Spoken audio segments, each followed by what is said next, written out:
We're going to move on here. I'm guided by Rehu, and we are now going to get into the breakaway groups. So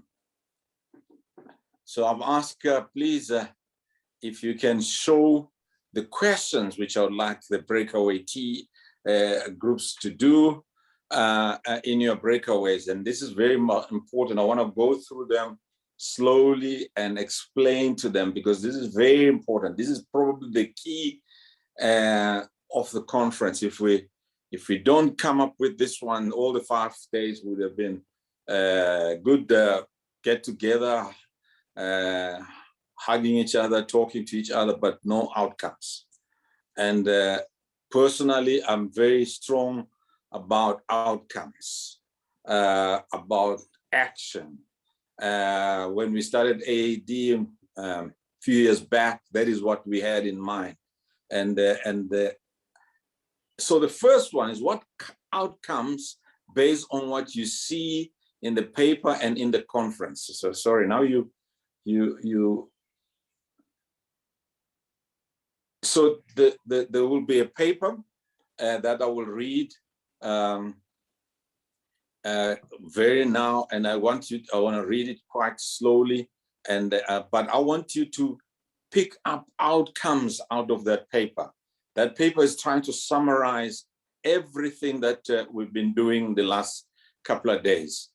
And the second question, which I would like you to reflect on when you're going through that paper, is what actions based on what you see in this paper, and otherwise. There's been a lot of other discussions that were taking place, and there's a lot of comments. We do not want to claim monopoly of wisdom that everything will be in that paper, but there's a lot of other things that were said that we may have missed in this draft paper.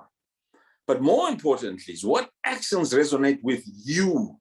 Having been in this conference, it is critical that change comes first from one person at a time. What actions that resonate with you, and then from there, what, based on your talents, gifts, and resources, expertise, professional training, which area do you want to participate in terms of those outcomes? So I'm clear on the questions.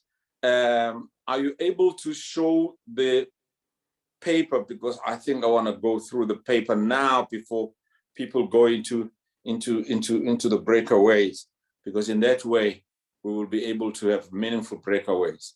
Chikane Jr., are you able to do that?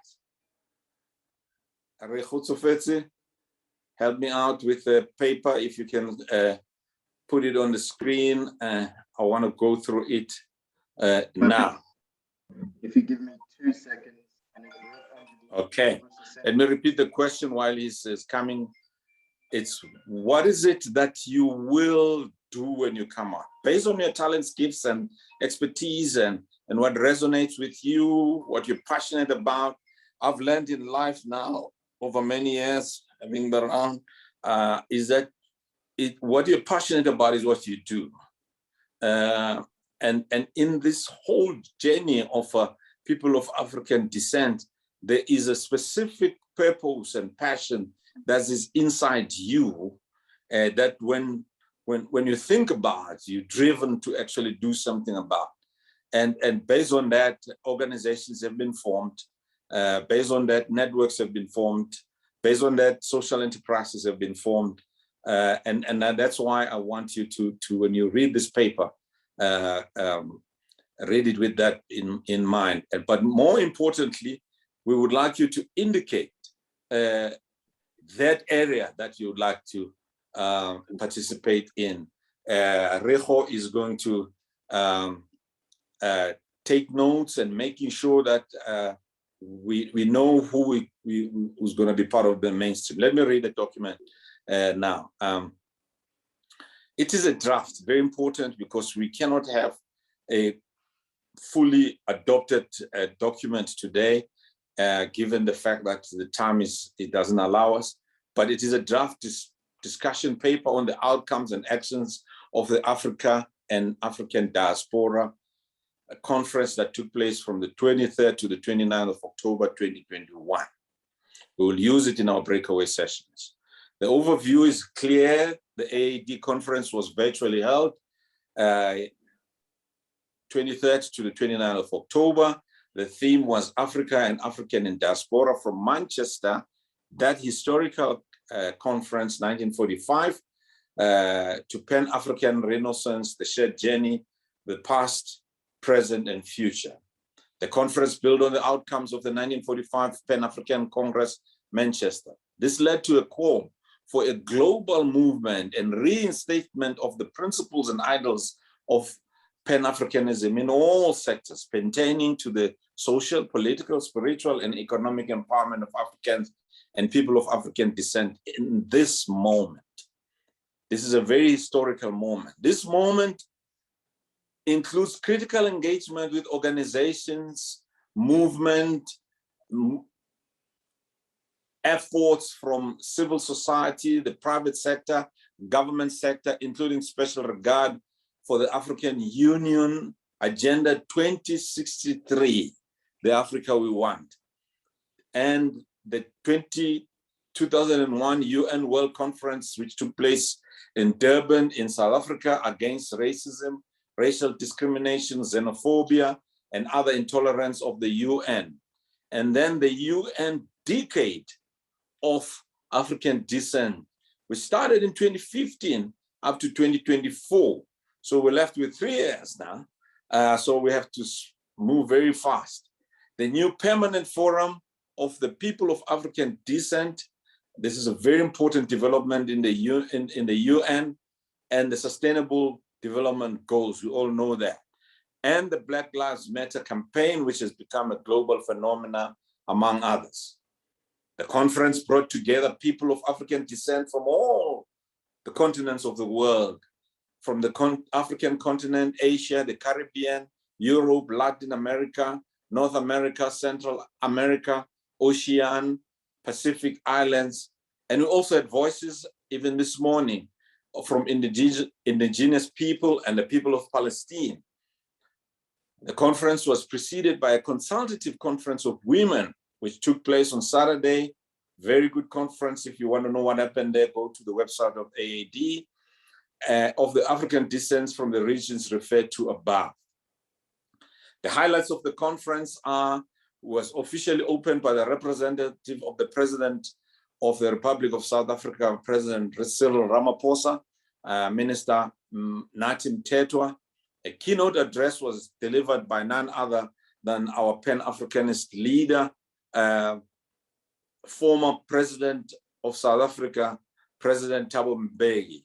Throughout the week, speakers from multilateral organizations, United Nations, African Union, and CARICOM, and from all regions globally, where people of Africa and of African descent are found,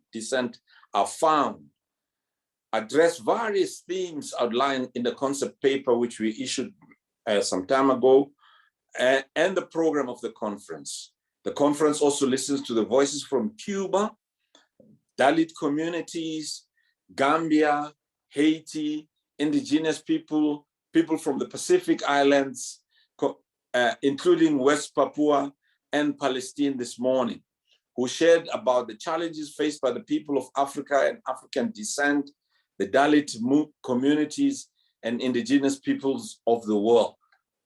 The conference also dealt with the challenge of decolonizing the minds of Africa and people of African descent globally, and encouraged them to deepen their resolve to take responsibility for their own political, economic, and cultural liberation, and to more substantially engage and create the creative and innovative opportunities offered by the fourth industrial revolution.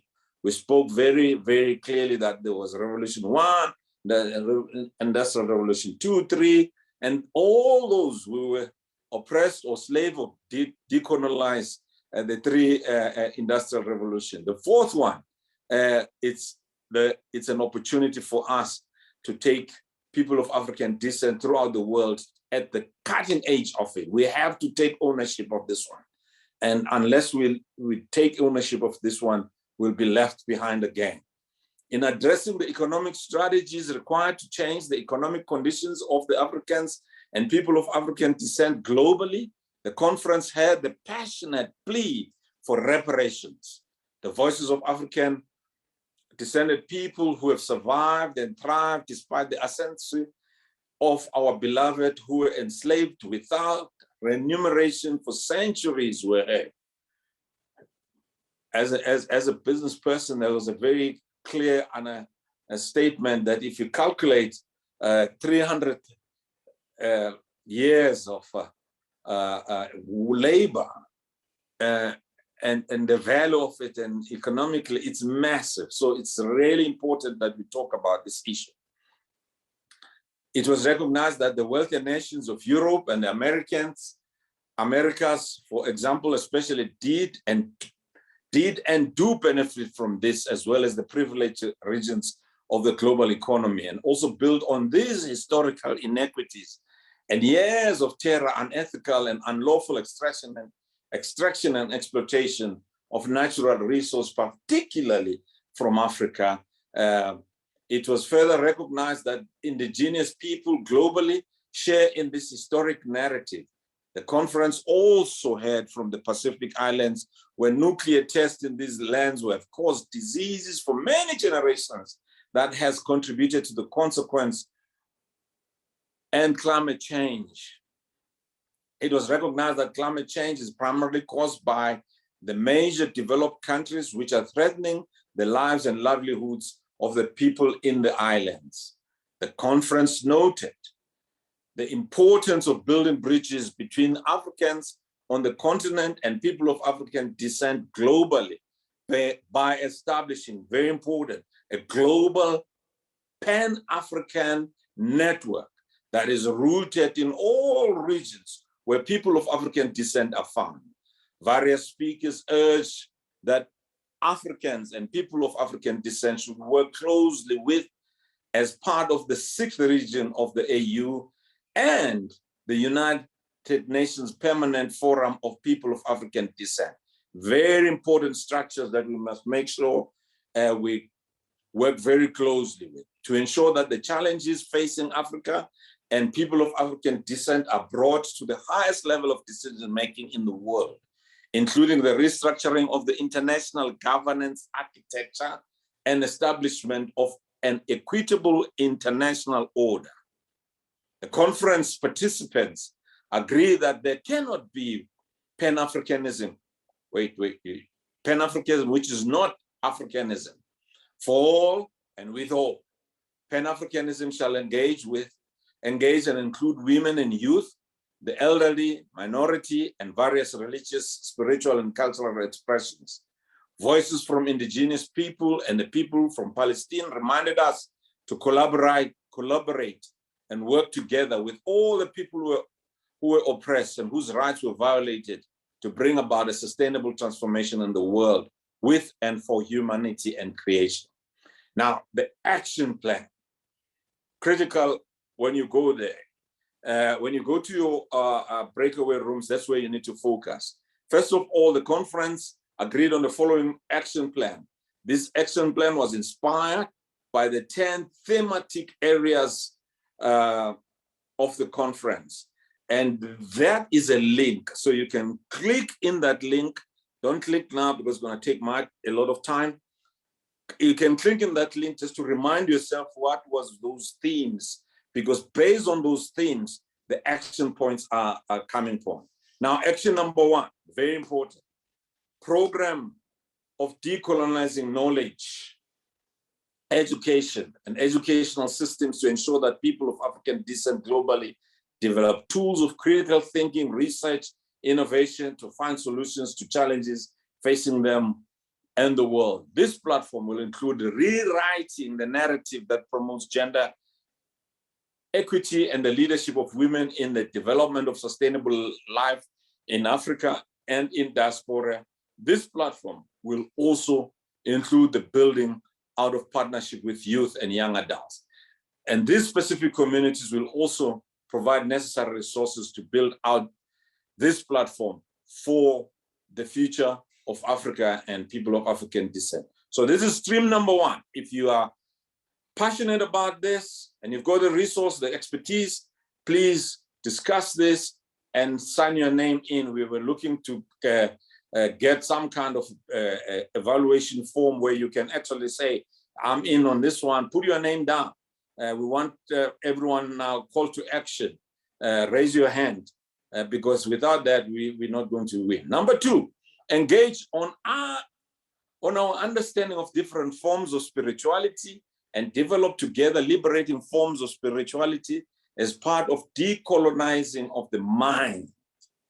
Such will inform how we center the human dignity and thereby the human rights of Africans and the African diaspora in self-determination. This is also quite important. We had a whole section about spirituality, and it's very important. So if you are passionate about this and you can add a lot of value, please put your name down. We will be contacting you. We'll be forming global streams that focuses on this. Number three, prioritize solidarity and action, especially with Africans and people of African descent who are the most vulnerable and marginalized. Such will lead to the creation of opportunities and space for Africans and people of African descent globally to interact with and learn from each other, understand each other, to be able to act in solidarity with one another in a collective manner to change the balance of forces globally and force the world to change its perspective about Africans and people of African descent and move us forward, particularly end racism. So again, that's a very big stream there. Put your hand up. The next one, seek a formal relationship with the Directorate of the Division on the Diaspora, AU-based and AU6 region. We've got a lot of people who attended this conference who are working in the AU and the United Nations and at different agencies and multilateral organizations. Please, we want all of you help us with this action point. Number five, seek a formal relationship that holds policy leaders, international organizations, and civil society actors, and address society actors and actors accountable to integrating Pan-Africanist ideals in policy and decision-making with a UN forum on the people of African descent, as well as support fully the United Nations Decade of People of African Descent. Number six, seek a formal relationship that holds policy leaders, international organizations, and civil society, and actors and actresses accountable to the integration of Pan-Africanist ideals in the decision-making in governments. That's where the issue is. And particularly CARICOM, United States, European Union, and on matters of people of African descent. We need to be in these structures and make sure that the policy framework supports our goals. Number seven, I'm coming to an end now. Create a forum to encourage trade, collaboration in business and civil society, enterprises, Africans, as well as work together to develop enterprises, both particularly social enterprises, with competitive and comparable advantage globally. This platform will also facilitate an regional and national exchange of entrepreneurial initiatives, cultural ideas, critical reflection, and capital between Africa and African diaspora. This is so critical because it leads to economic emancipation. I've raised my hand, so you can write my name on top of that one, because I really like to participate actively on this one, because I know the power of economic transformation in our journey.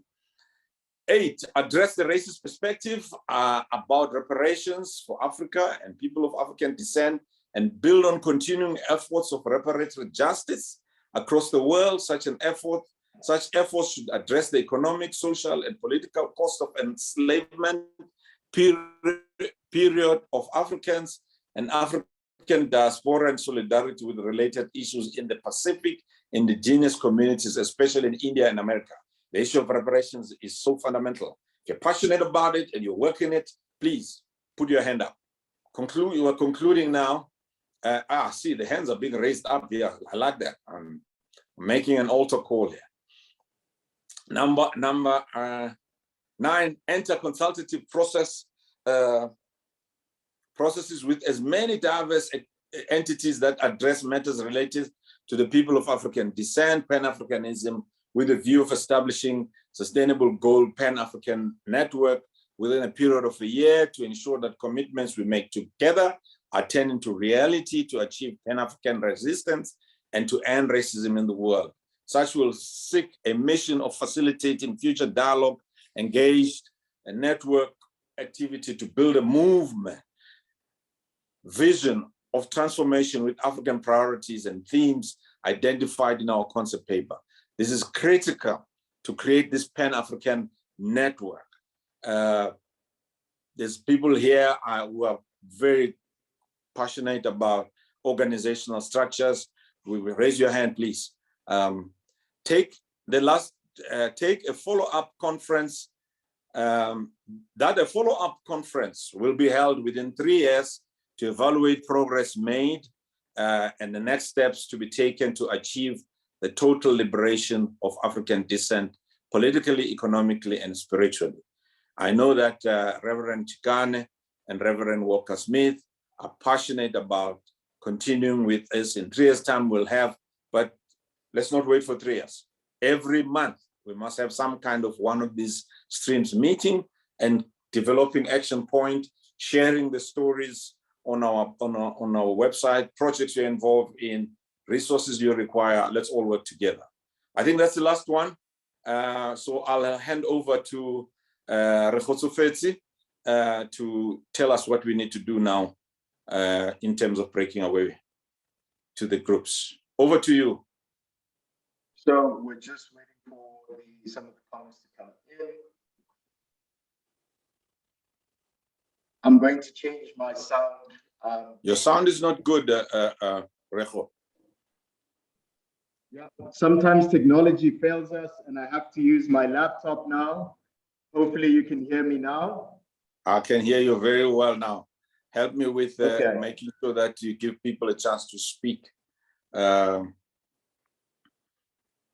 Okay, we will make sure let's work with hands for now as I get our tech team to make sure that we can pull people out if we need them to speak in particular as attendees.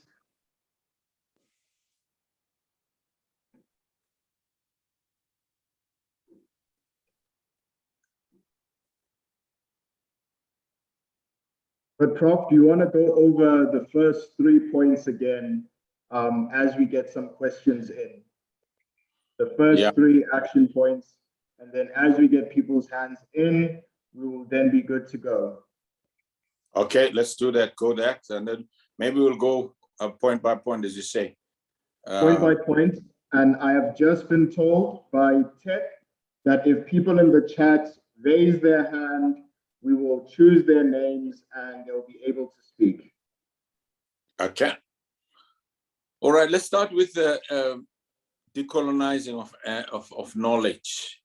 That point is anyone who wants to make a point here and wants to contribute on decolonizing of knowledge, education, and education system. This is one of the biggest challenges universities face as a head of a business. Yeah, there's a hand from Damia Dublin. Please go ahead. Yes, I'm Dr. Damian Dublin. I'm chairman of the Dominica Reparations Committee, also member of the CARICOM Reparations Commission. It's a pity, as I said earlier, that I wouldn't be able to stay for the session because we have some activities leading up to independence on November 3rd. I followed part of the conference and I want to commend all who put it together and all the presenters. It was a very informative session. Suggestions I would like to make is that the question of reparation in glimpsing through the final document, I do not see it represented strongly enough. I'll tell you why quickly, because to my mind, reparations is the mechanism that's going to ensure that all the discussions you have had, all the aspirations of the Pan-African movement is concluded in a practical form where we can actually see where we're heading. The CARICOM Reparations Commission has a 10-point plan which can serve as a template. So I would suggest that the meeting look at this one very closely, because it covers a whole range of areas. It included the indigenous people. So forums like that are very important for us, because we have lots of talent in the motherland Africa and in the diaspora, and we have to find mechanisms to network more and highlight more of our people. Quickly, some of the things I would like to see, but I'm not sure if it can be included, is the question of the direct flights from the Caribbean. We know from Barbados to Ghana, it's possible in less time, so we don't have to go through England and America to go to Africa. From Jamaica to Nigeria, this would have been established. So that is one thing I would like globally to see more attention on. And I think what that would do, it would encourage more people from our region to go to Africa. I would also like to see focus on the dissemination of information. We know that the colonialists have their mechanisms of what we call fake news, of psychological pressure through the media. The kind of information they put on Africa most times are not the information that is positive. So we have to develop our own media consultative areas where we can put the information that we want to.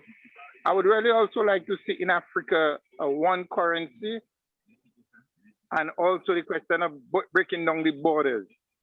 It's so difficult sometimes to move from one place, from Africa, within Africa itself, to move from one place to the other. So these are the quick suggestions I have, and I really want to wish all of us success in this thing. I would like to also suggest that the final document be sent to all the participants, and create a forum where possibly, if some suggestions come up after, that we can have a mechanism where we can get these ideas flowing. So PTI cannot wait. I have to go to another activity. So I just want to wish us well, and I'm willing and able to participate in any aspect where my skills can be utilized. So I'm ready. And Which one in particular? I want you to choose one before you go. I kind of missed also. I'm not sure. Can you just read it quickly so I can just make a decision right away? I want to follow you up after this. Okay, all right.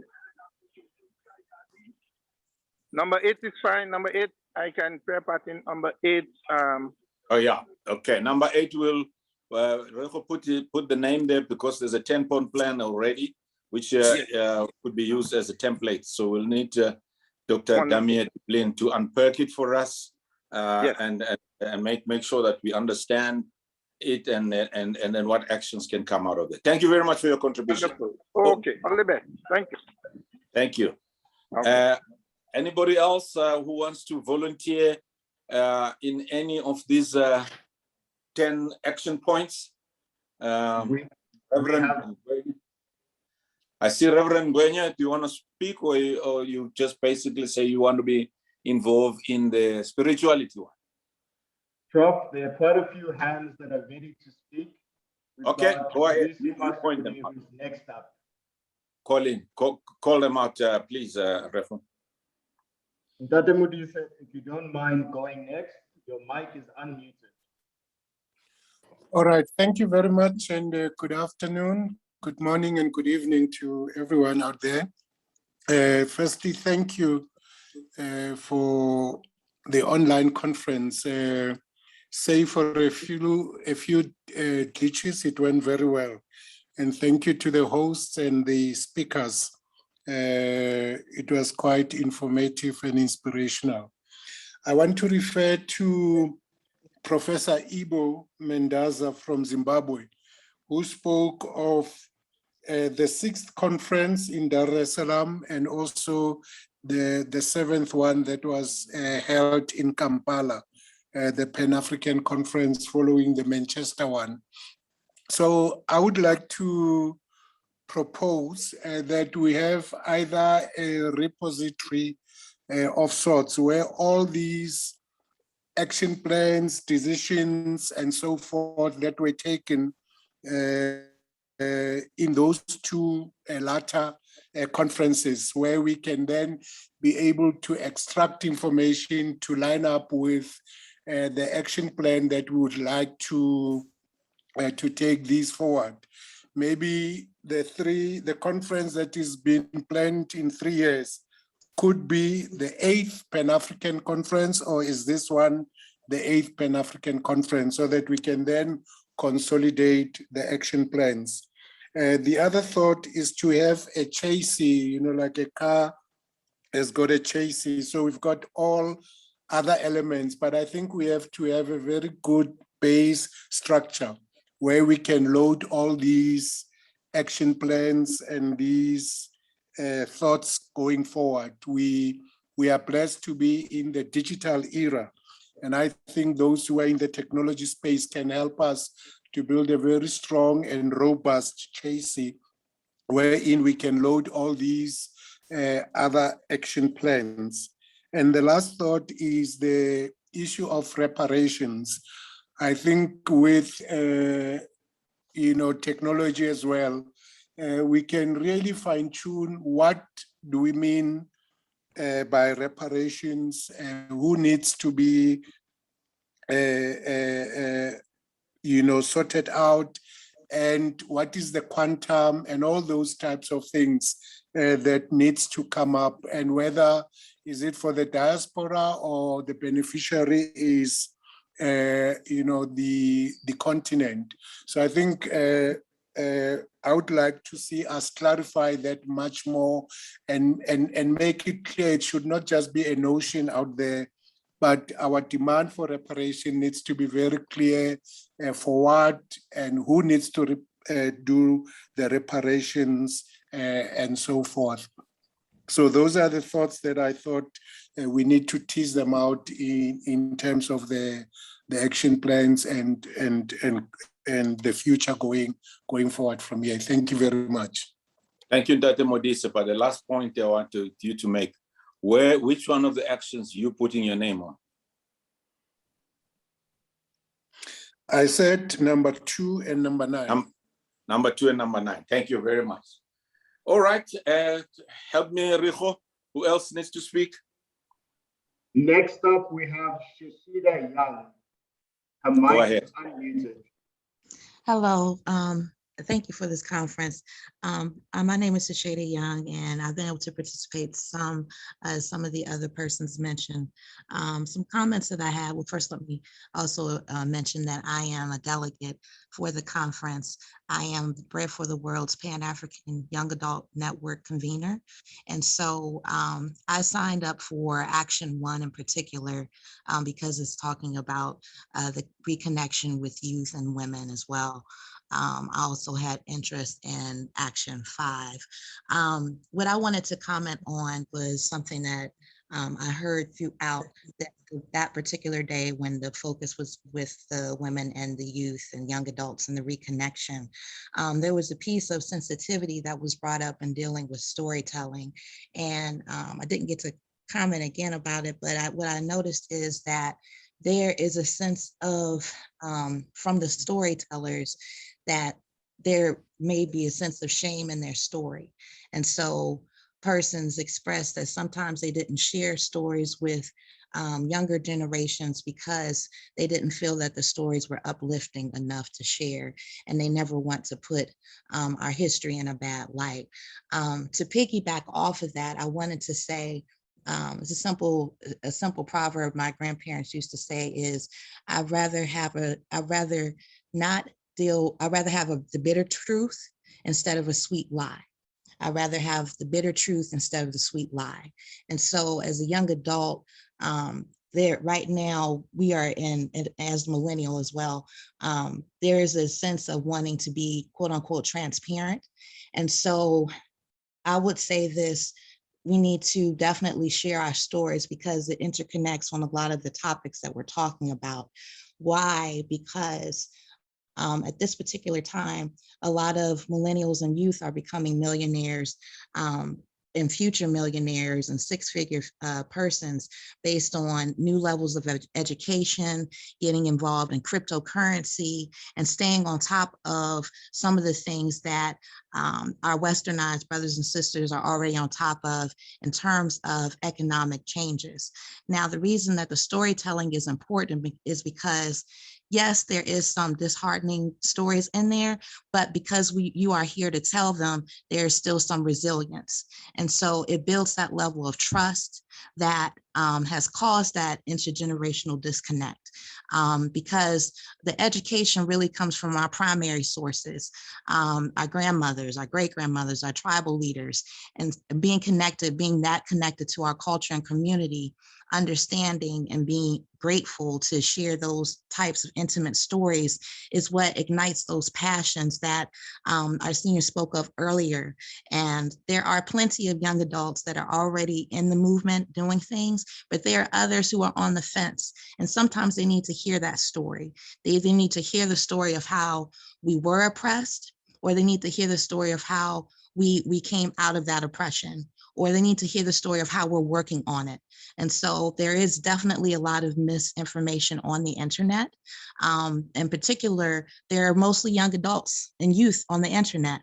And so I agreed with the previous person that mentioned, you know, we do have to work on the disinformation, but part of that is gaining the trust that is missing in between the generations. And to be very candid, a lot of young adults feel like they have a chip on their shoulder because they feel like they have not been told the truth, not only in their education, but from their community as well.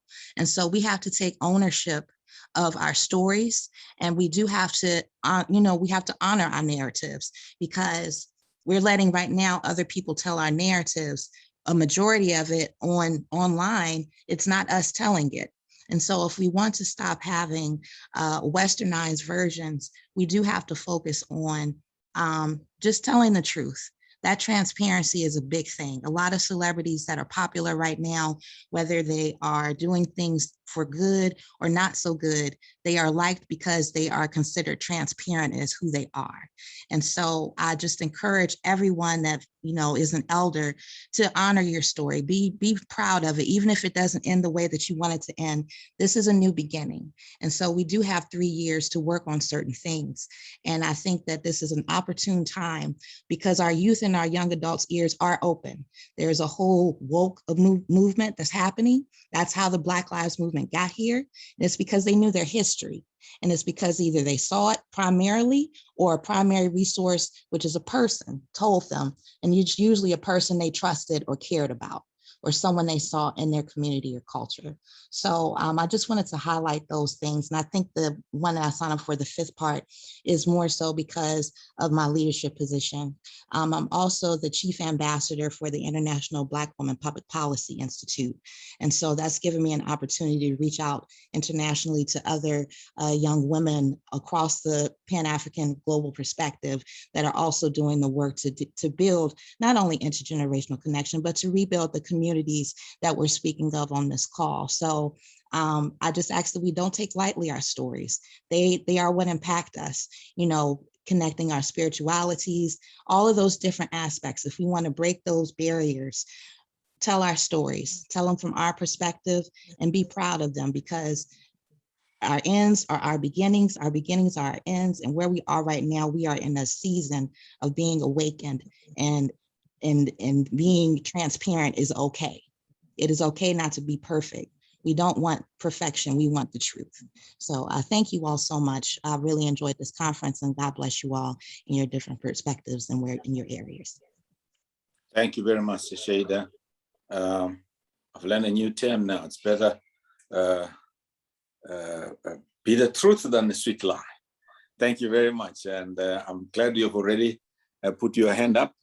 we will definitely be connecting you. And I like what you're doing, by writing the names down, because probably that's the only feedback we're going to give outside.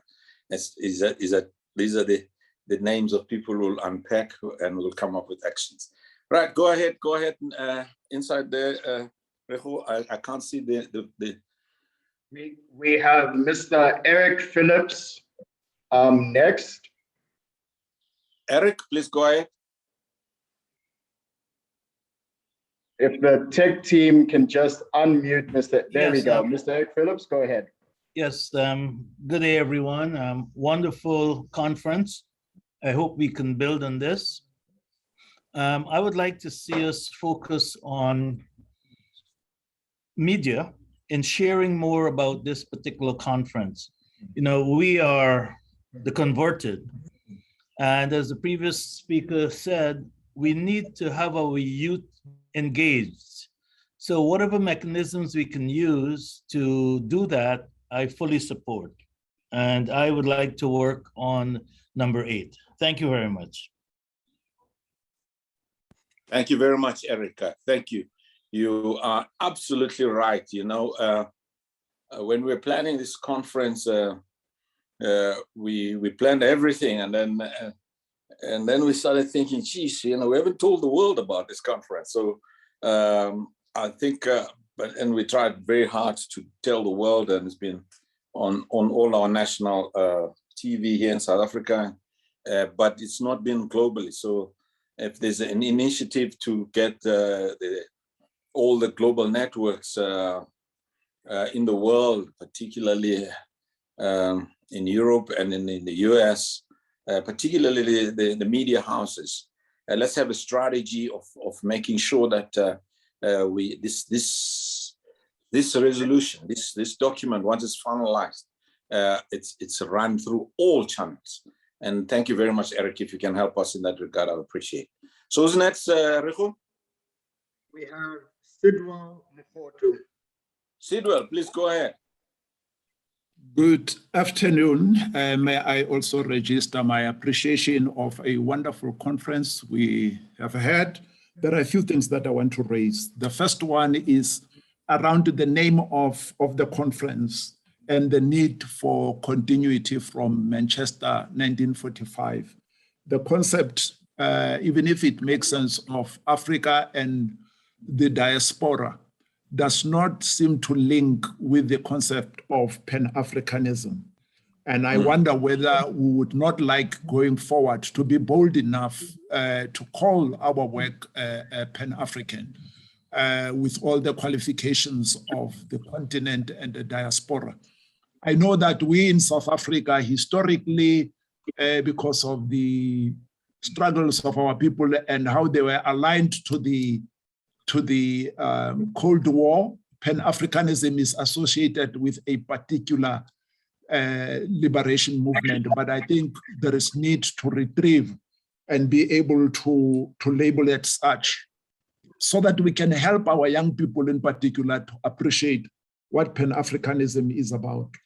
Linked with that, I want to raise something that came up during the week, that part of our initiatives on Pan-Africanism itself and the African Renaissance has been more on government-to-government relations, and at the most it would go to academia.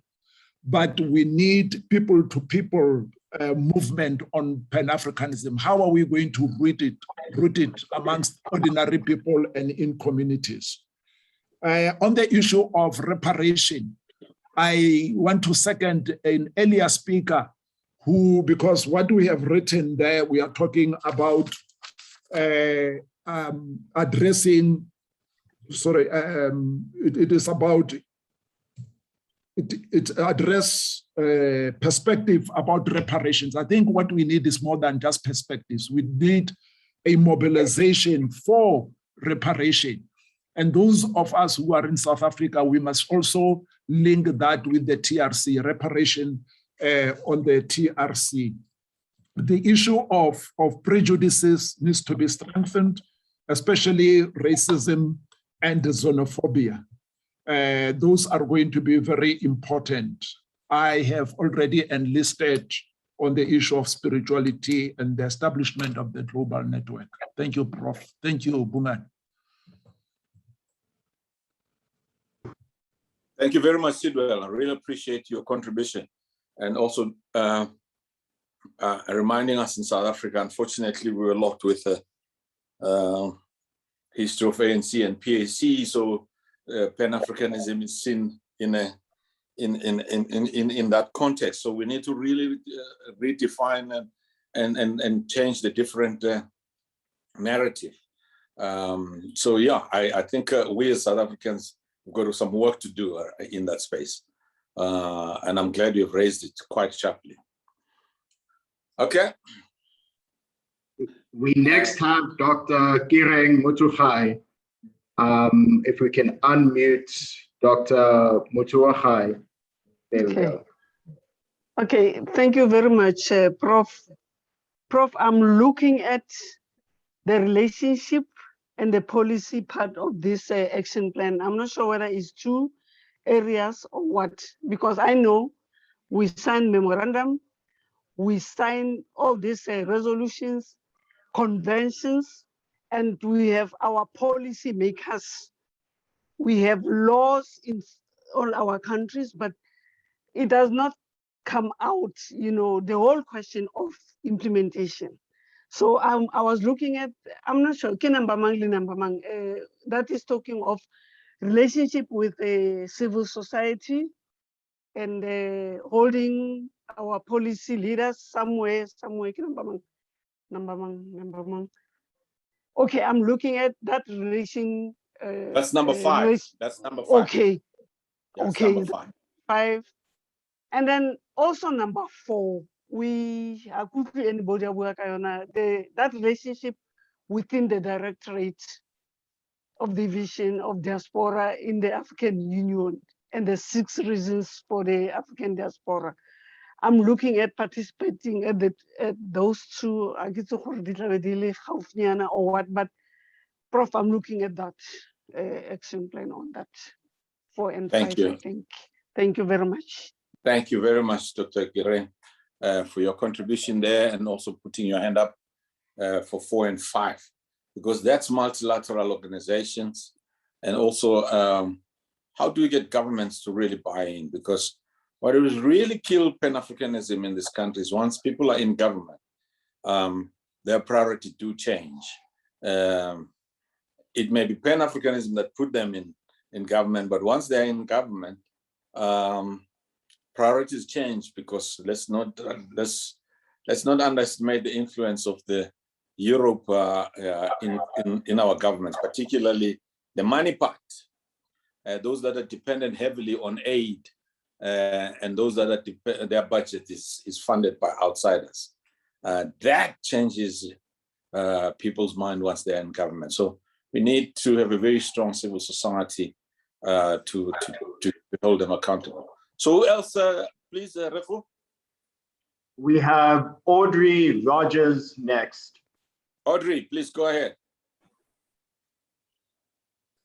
Good morning. I'm Reverend Audrey Rogers, hailing from Tuskegee, Alabama, and Tuskegee University, serving with the United Methodist Church, and also representing as a delegate for the Pan African Women's Network with Bread for the World. 2 quick points. It's kind of scrolling before me. And I heard it a little bit, but as we talk about economic reparations, and as we talk about reparations, I haven't heard a big response from the corporate community. And prior to going into ministry, I know I was in Fortune 500 companies for several years, and I've kind of missed their presence in this discussion. And I know they're all over the diaspora, from Caribbean to Africa to America, and their role in kind of that economic piece and reparations, and also in helping to organize, I think is an important piece. And I don't know if that will fall under the, can't see it anymore, under that economic, under seeking relationships with civic organizations or international organizations or not. But I think that is a very important angle to deal with because they are having their own agenda globally across the diaspora, and not to engage them, I think would miss some things. The other point panel or group that I would like to serve in is one, of course, dealing with the educational piece. And I think that piece is very important because it would kind of undergird all of the components. So I say one, and then the piece about economic reparations, or no, the piece about working with the economic piece in trade and collaboration in business and civil society. Thank you, Audrey. Thank you for joining me. I need company in that space of economic trade and also understanding the issue of reparations and why the companies are struggling to come to terms with this. In fact, they reject it out of hand. We need to debate quite seriously, particularly multinationals, what drives them and how are the better strategies to ensure that we get reparations going. Thank you very much, Audrey. We'll definitely be in touch. Right, move on. So, Prof, we don't have new hands, but I'm sure you could. Oh, there we go. We have Masiwa Gunda. Masiwa. You must also manage time. Eh? Thank you. I will just say a little bit about the Pan-African community. I'm not too sure, unfortunately, because the whole list is not very clear for us to see through. I'm not too sure whether we have a point in which we make creating a solid community of people of African descent, because what I see is that as we were scattered all over the world, we became a disenfranchised people. We did not belong where we were taken to, and those at home remained, alone. And as you can see, and as you can also experience if you're traveling across the African continent, we don't have a sense of community amongst us.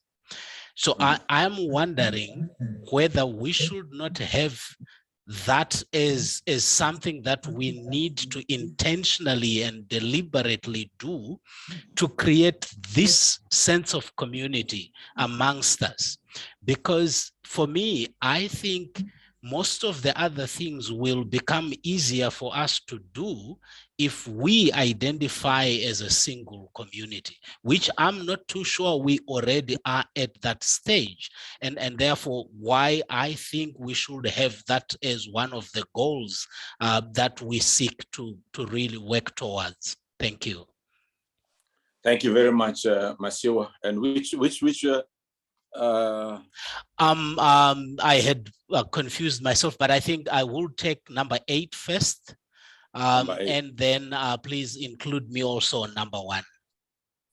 Okay, good. Thank you. Thank you very much. Wow. Braish, I've been seeing you saying something about excellence and leadership. Please, can you give Braish, this is our veteran elders who've been in this game for many, many years, who've inspired us. So Braish, say some few words there.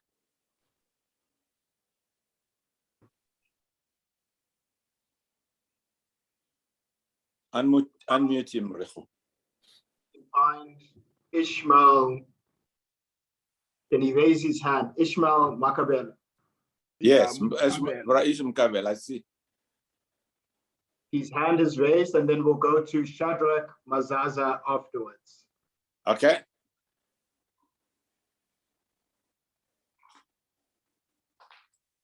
I want to spend the last 10 minutes just reflecting on how we're going to report this in the plenary. Yes, I'm just saying, being Black, being African, and our efforts and initiatives are always vilified. And it's time that we affirm ourselves, affirm remarkable leadership, contributions, and so on. That maybe that could be a contribution. May I also add another thing, that there is also what I think we need to think about. When you think Pan-Africanism, you find that within countries, and there are a lot of warfare, fighting, violence. Can we think of a way of mediation, peacemaking among our leaders?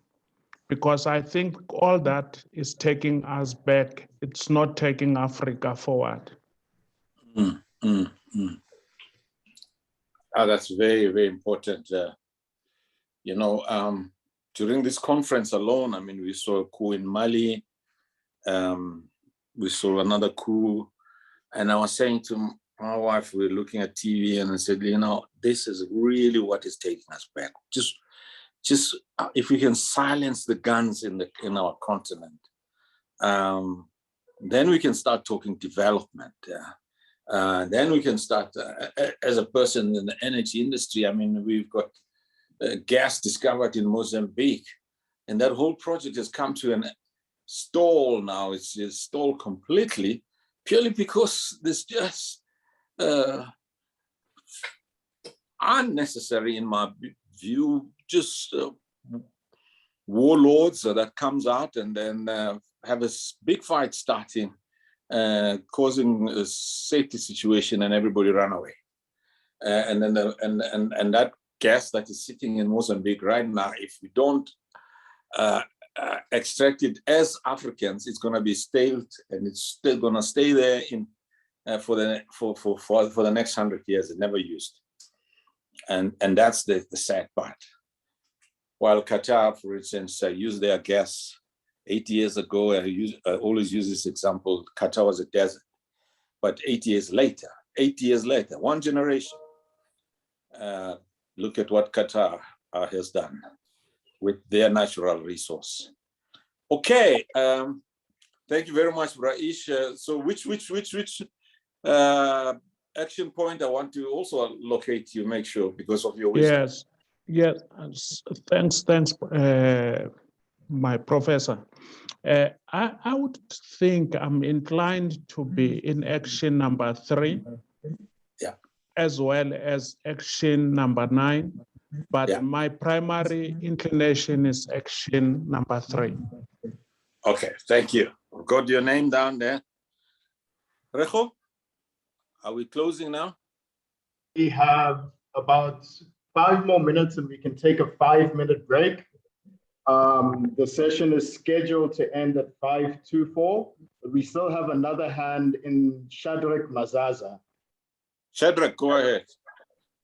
Yeah, thank you very much. I think I should start by thanking you and the organizers of this conference. It's been wonderful. It's been inspiring. My own passion in these proceedings is integrating the minds of Africans at home and in the diaspora. My view is that everything else we're trying to achieve is not going to be possible until we have owned our identity as Africans on the continent and those who are in the diaspora. We are Africans before we are anything else. And I think this is the biggest task. And I'm glad that the past 2 speakers have already touched on that the Pan-Africanism aspect of it needs to be emphasized. And I think I've put this in the chat to say that my view, I've signed up for 3 and 4. And I think that Action 3 should be expanded to efforts to integrate the continent, the peoples of the continent. Because I think in spite of the fact that Agenda 2063 is talking about integrating the continent by 2063, I think that we should be having discussions to see if we can speed that up a little bit. Thank you very much. Yeah, 2063, some of us would be quite white bones underground. But we need to speed up for our grandchildren and great-grandchildren. So we need to lay all the foundation right now. All right. Any other hand? And then we'll map the way forward quickly. Prof, I think this is the right time to start summing up. Yeah, what I'm hearing here, because it's going to be very difficult to report, and you need to guide Rico, how do you report at the plenary? But I think my suggestion is that we put this back in the plenary, and basically one thing says, look, we've got people who've signed up, and their names are there now, and we will take the next steps of. Please make sure that your contact details, fortunately, if you're registered, you'll be able to contact you. And that's number one. Number two, there are certain areas that were highlighted, particularly area of reparations, for instance, needs to be strengthened, and a number of other areas that needs to be strengthened. But that work has been documented, and we will have a team that cleans these documents. This document, and then within a short space of time circulated. Maybe we can create some kind of a Google technology where we can work on this document. There. Malusi Mpulane is umfundisi omkhulu la bukhona lapha. And then we can be able to use all the infrastructures that we have, AAD, to basically, in my book, at least every quarter, we should have these sessions of each of these sessions meeting, and we will work out the infrastructure. There's a number of possibilities with technology. Is much more easier to do this and to advance these initiatives. Is that okay, Rico?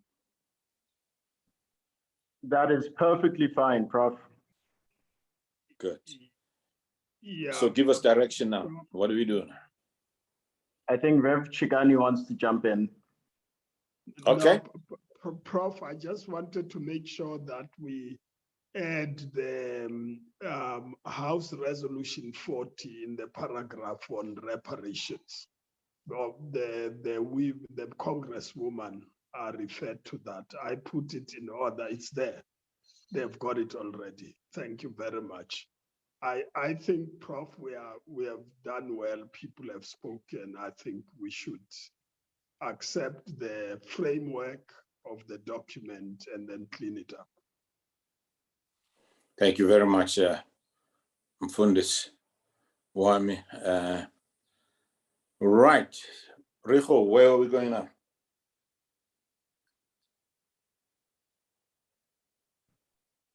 So, Prof, we are just waiting on confirmation that the other group will be wrapping up. They're expected to finish and come back here at 5 to 4, so in the next 5 minutes. So if we have wrapped up here, I would suggest that we take a 5-minute break so people can get some water, stretch their legs, and then come back at 5 minutes to 4 o'clock in Central African time. That is in 5 minutes time from now. Thank you very much. Let's do that, and let's see you in 5 minutes time. Take a comfort break, and let's meet again. Thank you very much. Thank you for all your contribution. I truly appreciate it.